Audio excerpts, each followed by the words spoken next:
कहानी की शुरुआत एक अरब देश के रेगिस्तान से शुरू होती है। रेगिस्तान में चीता कबीले के लोग कुछ मासूम लोगों का पीछा कर रहे थे। मासूम लोग जो 3 वक्त का खाना और रात को पानी निकालने तक ही मतलब रखते थे। वो खुद को बचाना तो चाहते थे मगर चीता कबीले से बच नहीं पाते। चीता कबीले का सरदार हसन भी कबीले के साथ था। कठोर चेहरे वाला हसन किसी पर भी रहम नहीं करता था। उसे जब लगा कि सब लोग मर गए तब वो वापस चला जाता है, मगर एक मासूम अभी भी जिंदा था जो उठकर शहर की तरफ भागने लगा। अब कहानी में सारा नाम की लड़की नजर आती है। सारा को रेसिंग का बेहद शौक था। वो इतना तेज गाड़ी भगा रही थी कि उसकी गाड़ी हवा से बातें कर रही थी। उसका बाप भी रेसिंग करता था और वो सारा को ही देख रहा था। सारा आज रेसिंग की प्रैक्टिस कर रही थी। उसने समय से पहले ही रेस पूरी कर ली, जिस कारण उसका बाप बेहद खुश हो गया। वो सारा से कहता है कि आज रात को मेरी रेस है और रेस जीतने के बाद हम साथ में पार्टी करेंगे। कुछ देर बाद सारा अपने जख्मी बाप के पास बैठी थी। वो जिस रेस में हिस्सा ले रहा था वहाँ उसकी गाड़ी पलट गई थी, जिस कारण वो जख्मी हो गया था। सारा के बाप को पता था कि वो मरने वाला है। अपनी मौत करीब देखकर वो सारा से कहता है, मेरा सपना रेगिस्तानी रेस जीतने का था, लेकिन मैं उसे पूरा नहीं कर सका। तुम मेरी गाड़ी का ख्याल रखना, जिसे मैंने खास तौर पर रेगिस्तानी रेस के लिए बनवाया था। इतना कहकर वो सारा को गाड़ी की चाबी देता है, जिसके बाद वो मर जाता है। कुछ दिनों बाद सारा अपने 2 दोस्तों को बताती है कि वो रेगिस्तानी रेस में हिस्सा लेने वाली है। सारा को बताया जाता है कि उस रेस में सिर्फ आदमी ही हिस्सा ले सकते हैं। सारा हर हाल में रेस जीतना चाहती थी, इसलिए वो कुछ सोचने लगी। कुछ दिनों बाद सारा की गाड़ी अरब देश में पहुंच गई। अरब देश के नजदीक पहुंचते ही सारा ने आदमी का भेष बना लिया था। वो यहाँ वही रेस जीतने आई थी जिसे जीतना उसके बाप का सपना था। सारा के साथ उसके दोस्त भी थे और ये तीनों एक होटल में रुकते हैं। अगले दिन एक मीटिंग रखी जाती है। इस मीटिंग में वो सभी लोग थे जो रेगिस्तानी रेस में हिस्सा लेने वाले थे।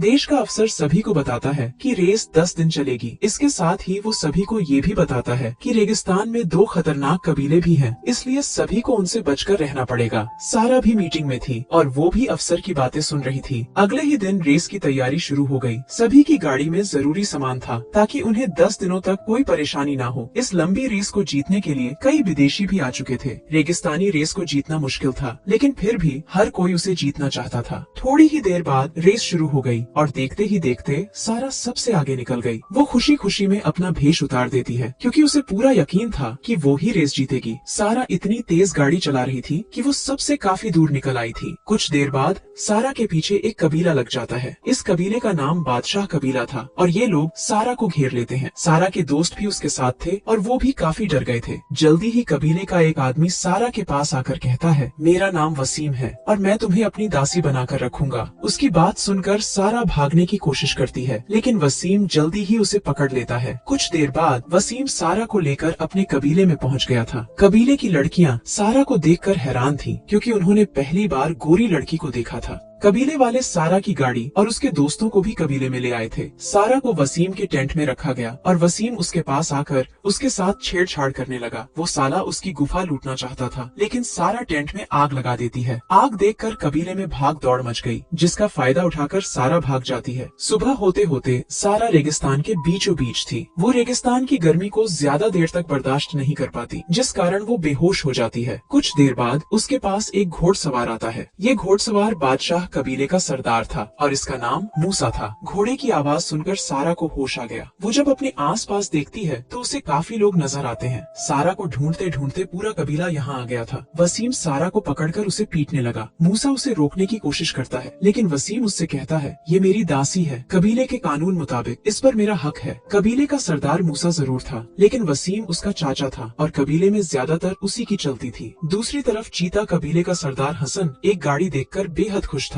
ये गाड़ी विल नाम के रेसर की थी। वो साला रेस की आड़ में हसन को हथियार बेचता था। इस बार वो उसके लिए खास गाड़ी लाया था, जिसमें कवर भी था और बड़ी गन भी लगी हुई थी। हसन और विल अभी बातें ही कर रहे थे कि तभी बादशाह कबीला उन पर हमला कर देता है। हसन जल्दी जल्दी गाड़ी में बैठकर गन चलाने लगा। उसकी गन दूर तक निशाना ले सकती थी और देखते ही देखते उसने कई लोगों को मार दिया। बादशाह कबीले के पास पुरानी गन्स थी, इसलिए वो वापस चले जाते हैं। इन दोनों कबीलों के बीच पुरानी दुश्मनी थी। दोनों कबीले रेगिस्तान पर कब्जा मजा करना चाहते थे, इसलिए दोनों ही एक दूसरे के खून के प्यासे थे। उधर सारा के पास मिल्सन नाम का आदमी आकर कहता है, मैं भी तुम्हारी तरह रेसिंग करता था, लेकिन वसीम ने मुझे पकड़कर गुलाम बना लिया। वो आगे बताता है कि अगर तुमने फिर से भागने की कोशिश की तो वसीम तुम्हें मार देगा। मिल्सन की बात सुनकर सारा सोच में पड़ गई। उधर विल का आदमी हसन को गाड़ी चलाना सिखा रहा था। हसन को लगा कि गाड़ी चलाना आसान है, लेकिन जल्द ही उसकी गलतफहमी दूर हो जाती है। दूसरी तरफ वसीम फिर से सारा के टेंट में आ गया था। इस बार भी वो उसकी गुफा लूटना चाहता था, लेकिन मूसा आकर उसे रोकता है। वसीम फिर से सारा को अपनी दासी बताता है और उसकी बात सुनकर मूसा कहता है कि मैं सारा से शादी करने वाला हूँ। दरअसल कबीले के कानून मुताबिक अगर मूसा सारा से शादी करता है तो सारा पर उसका हक बनता है।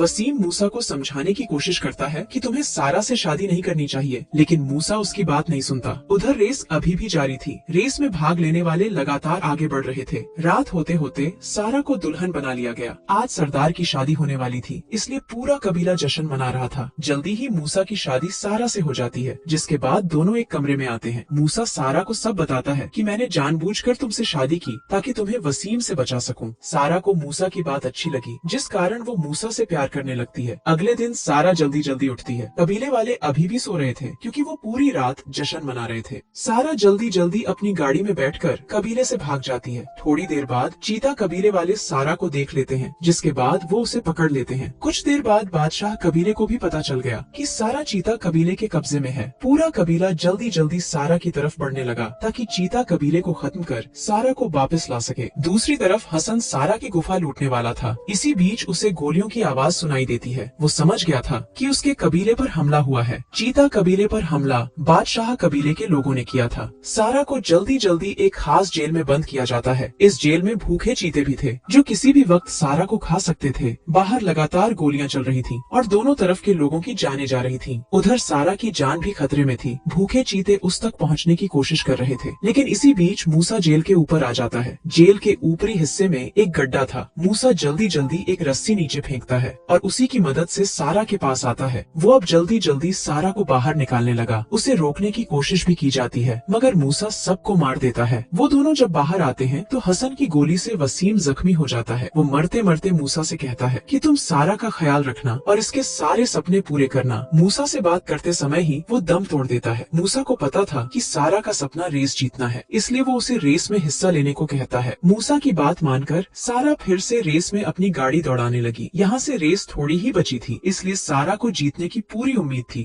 दूसरी तरफ मूसा ने हसन को मार दिया था और उसके मरते ही वो लड़ाई जीत जाता है। उधर सारा ने भी रेस जीत ली थी, जिस कारण वो बेहद खुश थी। सारा के दोस्त भी उसके पास आ गए थे और वो भी उसे जीत की बधाई देने लगे। सारा चाहती तो अपने देश वापस लौट सकती थी, मगर वो ऐसा नहीं करती, बल्कि मूसा के पास चली जाती है। सारा को अपने पास वापस देखकर मूसा भी खुश था। दोनों ने साथ रहकर घर बसाने का फैसला कर लिया था, जिस कारण पूरा कबीला भी खुश था। इसी के साथ इस कहानी का यही अंत हो जाता है। हमारी वीडियो देखने के लिए बहुत बहुत धन्यवाद। अगर आप ऐसी ही वीडियोस के दीवाने हैं तो प्लीज मेरे चैनल को जरूर सब्सक्राइब करें। मिलते हैं अगली वीडियो में, तब तक के लिए नमस्कार।